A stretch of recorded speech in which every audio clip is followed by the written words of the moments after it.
আজকে আপনাদের জন্য হরিনারায়ণ চট্টোপাধ্যায়ের গল্প বনকুঠির রহস্য। চিঠিটা পেয়ে রীতিমতো আশ্চর্য হয়ে গেলাম। বছর 10 তো হবে, মানে কলেজ ছাড়ার পর থেকে সুকুমারের সঙ্গে আর দেখা হয়নি। শুনেছিলাম উড়িষ্যার এক জঙ্গলে কাঠ কেটে চালান দিচ্ছে, ব্যবসায় বেশ 2 পয়সা করেছে। কলকাতায় সে আর আসেই না। চিঠিতে লেখা, ভাই আমার বড় বিপদ, তুই আমাকে বাঁচা, যত তাড়াতাড়ি পারিস এখানে আয়। কটকে নেমে ট্যাক্সিতে সারানা জঙ্গলে চলে আসবি। আমার বাংলোর নাম বনকুঠি, যাকে জিজ্ঞাসা করবি সেই দেখিয়ে দেবে। আসিস ভাই, তোর আশায় রইলাম। এতে সুকুমার। চিঠিটা পেয়ে খুব চিন্তায় পড়লাম। কি এমন বিপদ হতে পারে সুকুমারে? ব্যবসার জন্য যদি টাকার দরকার হয়ে থাকে, তাহলে আমি আর কি সাহায্য করতে পারি? আমার সামান্য চাকরি, একলা মানুষ, তাই কোনো রকমে চলে যায়। তবে কি ওখানকার মজুরদের সঙ্গে কোনো রকম গোলমাল বাঁধল? তাহলেই বা আমি কি করতে পারি?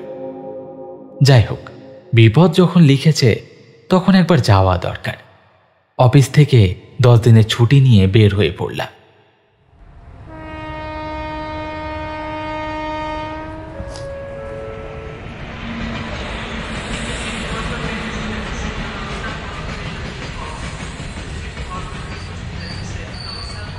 কটকে নামলাম সন্ধ্যা 6টায়। স্টেশনে অনেক ট্যাক্সি রয়েছে, কিন্তু সারানা জঙ্গলে যেতে কেউ রাজি নয়। যাকে জিজ্ঞাসা করি সেই বলে যেতে 4 ঘন্টা লেগে যাবে। ফেরার সময় অত রাতে বিপদ আছে, খুব চিতাবাঘের উপদ্রব।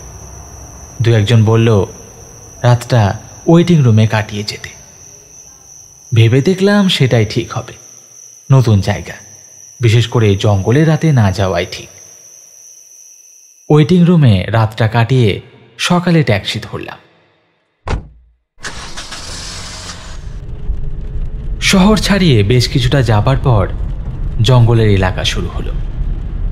বড় বড় শাল আর কেঁদ গাছ, ঘন লতার ঝোপ। সূর্যের আলো প্রায় দেখাই যায় না, দিনের বেলাতেই আবছা অন্ধকার। একটু এগিয়েই ট্যাক্সিটা থেমে গেল। আর পথ নেই। থামলেন কেন, কি হলো? আর রাস্তা নেই, আপনাকে হেঁটে যেতে হবে। তা সারানা জঙ্গলটা কত দূর? এই তো শুরু হলো।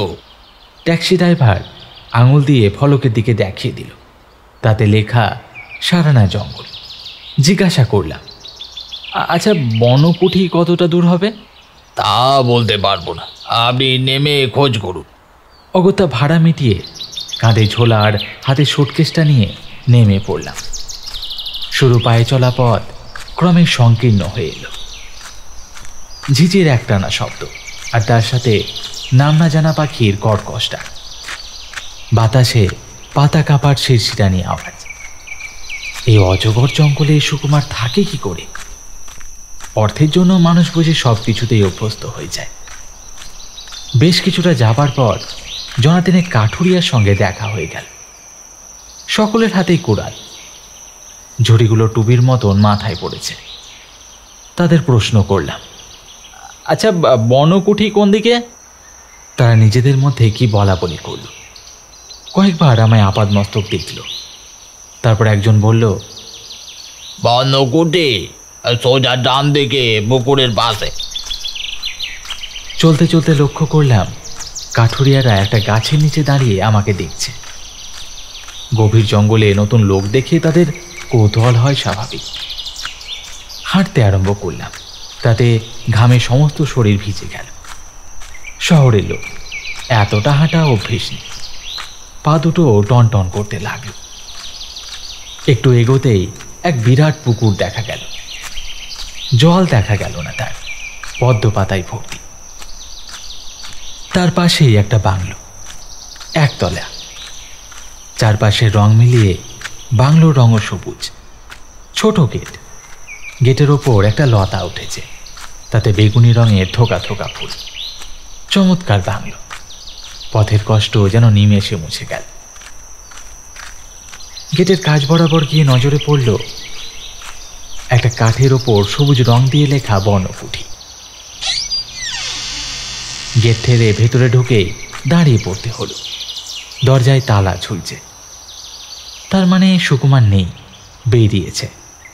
কতক্ষণ অপেক্ষা করতে হবে কে জানে। সুটকেস আর ঝোলা পাশে রেখে দেওয়ালে হেলান দিয়ে বসে পড়লাম। বেশ ঝিরঝির করে বাতাস বইছে।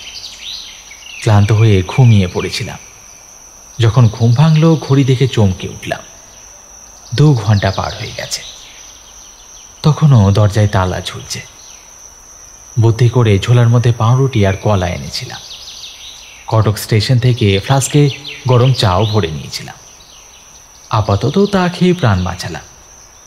নেমে কিছুক্ষণ পায়চারি করলাম। সব জানালা বন্ধ। সেটাই স্বাভাবিক। এই ঘন জঙ্গলে কেউ জানলা খুলে বাইরে যায় না। জানলা দিয়ে বাইরে থেকে সাপখোপের ঘরের মধ্যে ঢুকে পড়ার 16 আনা সম্ভাবনা।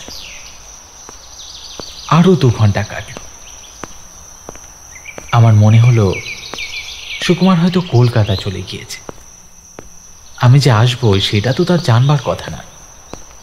তবু চিঠি যখন আমাকে দিয়েছে তখন তার 2-1 দিন অপেক্ষা করা উচিত ছিল। দরজার কাছে এগিয়ে গেলাম। খুব কম দামি মরচে পড়া তালা ঝুলছে।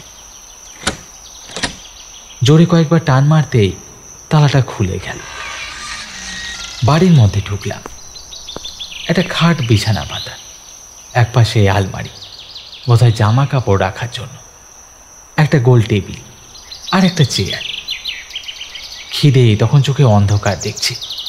ছুটে রান্নাঘরে গেলাম। দেখলাম একটা জালের মিটছে।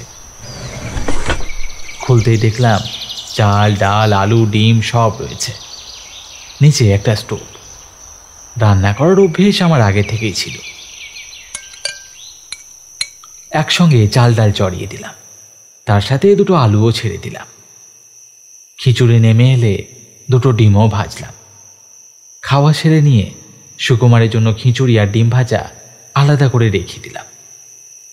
তারপর গিয়ে শুয়ে পড়লাম বিছানায়। কতক্ষণ ঘুমিয়েছিলাম জানি না। খুটখাট শব্দ হতেই উঠে বসলাম। দরজার ওপারে একটা লোকের মুখ দেখা গেল। খোঁজা খোঁজা কাঁচা পাকা দাড়ি, খুদে লাল চোখ, পরনে ছেঁড়া শার্ট আর প্যান্ট। চেঁচিয়ে উঠলাম, কে? লোকটা ভেতরে এসে বলল, আপনি কে? বাড়ির মধ্যে ঢুকলেন কি করে? তার কথার উত্তর না দিয়ে বললাম, তুমি কে আগে তাই বলো। আগে আমি এ বাড়ি দেখাশোনা করতাম, রান্না, বাসন মাজা, ঘর ঝাড় দেওয়া সব। ও, আমি সুকুমারের বন্ধু। তা সুকুমার কখন আসবে? আমি তো সেই ভোর থেকে অপেক্ষা করছি। লোকটার ভাঙাচোরা মুখে বিস্ময়ের রেখা ফুটে উঠল। 2টো চোখ বিস্ফারিত। আমায় আপাদমস্তক চোখ বুলিয়ে নিয়ে বলল, কে আসবে? বাবু, মরা মানুষ কখনো ফিরে আসে?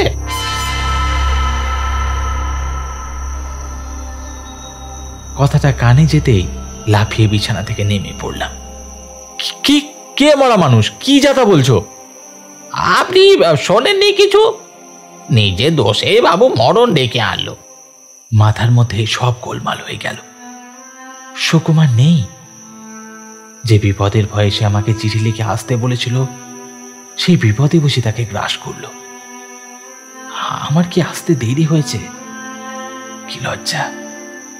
বন্ধুর প্রাণটা বাঁচাতে পারলাম না। লোকটাকে বললাম, সব ব্যাপারটা খুলে বলো তো, আমি তো কিছুই বুঝতে পারছি না। লোকটা মেঝের ওপর বসল, তারপর নিচু গলায় বলতে শুরু করলো,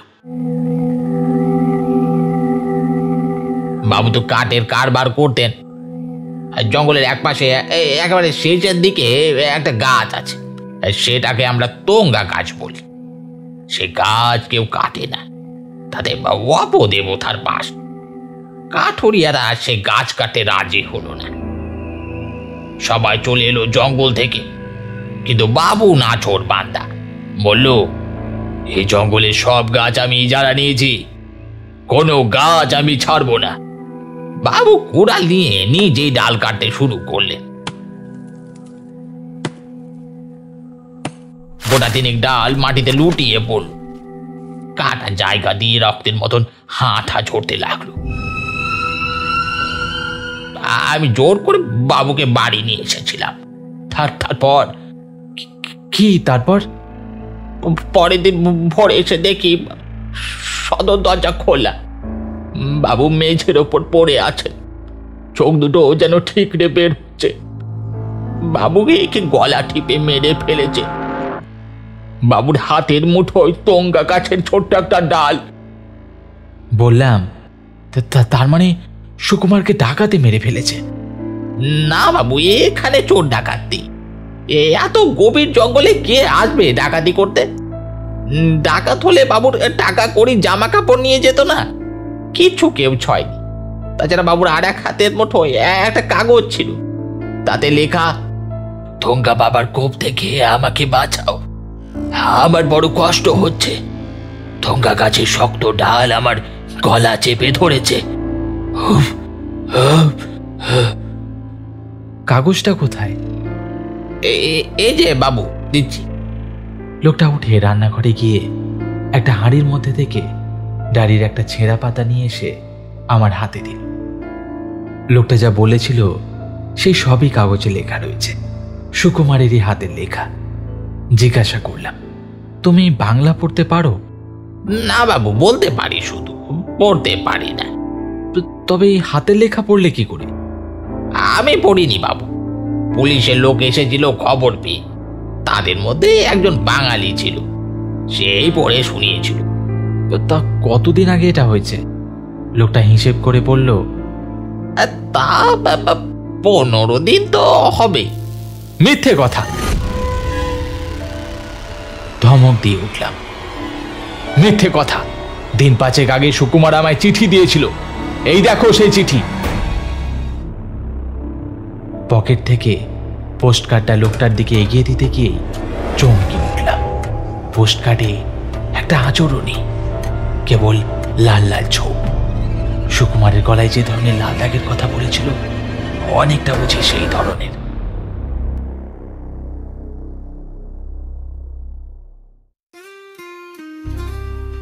শুনছিলেন হরিনারায়ণ চট্টোপাধ্যায়ের গল্প বনকুঠির রহস্য।